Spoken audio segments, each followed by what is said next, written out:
Tasha White, but people call me Tasha, which is my middle name. And I'm very excited about this webcam. Never experienced it before. I had to go out and buy it just for this class. So bear with me. But like I said, my name is Willie Latasha White. People call me Tasha, which is my middle name. I come from a family of 11. My parents' name is Joe and Mildred Davis. I have 4 brothers who are Robert, Stewart, Christopher, and Donald Davis. I have 4 sisters, who is Angela Fairley, Elizabeth, Charlotte, and Shonda Davis. I am the youngest of my siblings. I'm the ninth child. My mom and dad had 9 kids. Okay, and I'm also the daddy's little girl. So I'm special because I'm the baby or whatever. But anyway, I went to school at Stanton Elementary, which is in Laura, by the way. I'm from a little town they call Laura, Mississippi, where I was born and raised. But I now reside in Hattiesburg, Mississippi. And I also attended Oak Park Elementary. And I traveled to a junior high, which was Jones Middle School at the time. It's like Laura Middle School now. But when I attended, it was Jones Middle School. That's where I first entered into the activity world of school. I attended, I was like cheerleader for 2 years, my 7th and 8th grade year for the football season. And then when basketball came in, I would play basketball for 2 years, my 7th and 8th grade years. And then I ventured off into high school, where I attended R.H. Watkins High School, which is now Laura High School. It's like they changed the names of the schools that I went to. But that's cool. And whatever. But I attended R.H. Watkins High School.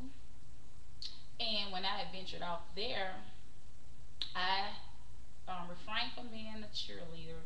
Well, I was the ninth grade cheerleader. But when I got in the 10th grade, I was a golden girl, and I remained the golden girl until I graduated. And I also still played basketball my whole 4 years there, but I also added softball there, with it. So I was like a very active person in school. And my sophomore and junior year, I actually played tennis. So I just played it for 2 years. I liked it. It was okay or whatever, but I love to venture off and do things, doing new things or whatever. But during the 4 years that I was at R.H. Watkins High School, I maintained it being on the honor roll. I was in the Hall of Fame my senior year there. I was the class president my junior and senior year there.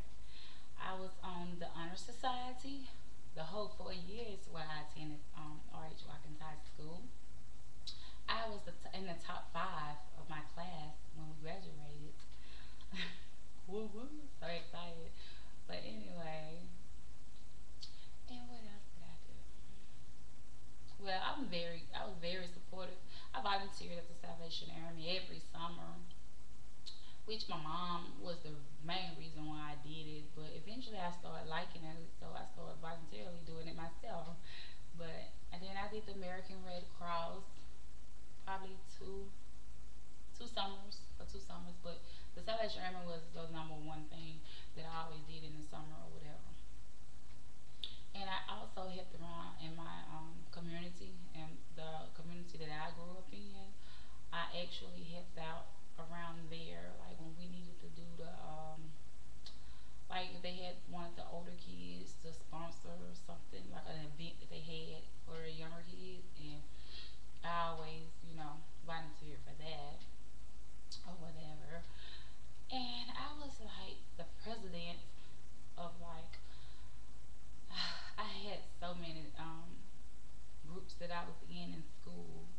I was on the student council, which I served as president. I was in a hero club, which I served as the treasurer. I was in FBLA, which is the Future Business Leaders of America. And I also was doing in the tavern. It was a thing that they had started the year that I graduated. year of that. But I see now that it still is up and running and it's going, and I'm glad to be one of the first ones to actually put that group together at my high school. And so usually when I visit back, I try to keep up with the members of the tavern group that we had started. My class of '97 had started or whatever. And like I said, I was the busy little girl, young lady, doing my regular school days or whatever. And I am today because I'm married. I've been married 8 years now to my loving husband, Irvin White. I have one son, biological son. I have two stepdaughters. My son is 13. His name is Christopher. And my two stepdaughters, their name is LaQuavia and Shamanica White. I play a major role in all three of those lives. And like, I have my son in every activity I can possibly get him in. I'm on all his booster club boards. I serve as president of two of them, secretary as one. I'm also on the booster club of my stepdaughters. She's a cheerleader at RH Watkins now. She she's been a cheerleader now for 2 years, and I serve as president, well, vice president, but I usually step in all the time, so that's why I always say president, but vice president of her booster club at RH Rockwell. It's not RH Watkins no more, my bad. Laura High School now. So I'm very active in my community, very, very active. Okay, me and my family, we attend Sweet Hope Baptist Church, which is in Laura, Mississippi. Even though I resigned in Hattiesburg, Mississippi, I still go back to my little small hometown and go to church. I was born and raised in that church. So I haven't let that church go yet. But I'm very active in that church. I serve on the pastor aid board where I am the vice president of that. I'm also in a choir, and I'm also in a community choir that surrounds this whole surrounding area. It goes all the way from Columbia, Mississippi to back down to Meridian, Mississippi to Beaumont, Mississippi. It varies. Different counties. We all get together or whatever every Sunday and we practice or whatever. And the name of that choir, community choir, is God on Demand. And our initials is God, which is God. I could just sit and talk about that choir forever. So let me just jump off that or whatever and get on something else. I also was in the Hall of Fame my last year. I don't know if I mentioned that before, but I was in the Hall of Fame. I was actually in the Hall of Fame my senior year. They have a big picture of me when you walk up in the school. I love that. But anyway, I'm also serves on the board at a J.H. Briggs youth league that's in my hometown, which is Laura. I serve as the secretary on that board. And I was a cheerleader coach for 2 years before I actually got on the board for the Eagles cheerleader Pee Wee squad. I really enjoyed that. So I think it's pretty much rounds it all up about who am I. So now for my disciplines. My two disciplines are child development and child and family studies. When you combine both of them together, it's like a family dynamic. I really have good passion. I only had one biological child, but I always had passion for children. So it's always something about me always wanting to communicate with them, help them out in some form of fashion. I mean, of course, my disciplines would be evolving around the youth or whatever. And I always said that in my career job, I will always want to be dealing with the youth. That's probably why I really enjoy doing the Salvation Army, because you always during Christmas time helping the people out, the scribbling they children's toys out, and you see the big smile on their face and it just lights up my day. For real, it actually do. It really lights up my day. But anyway, them are my two disciplines, and my research question that I have is, how do we help parents teach their children how to cope with divorce? The reason why I chose The reason why I chose that topic, that actual question, is because I had a friend. She really went through, and me and her was like this. We were like the best friend. We were like sisters. It's like when she hurt, I hurt. When I hurt, she hurt. And she went through a divorce, and neither one of her parents actually just sat her down and told her, you know, this is what's going on. This is what's going to have to happen because of this. Only thing she knew was her father left. No more family vacation. No more sitting around the house doing family things. He just left, and she barely ever saw him and spent time with him.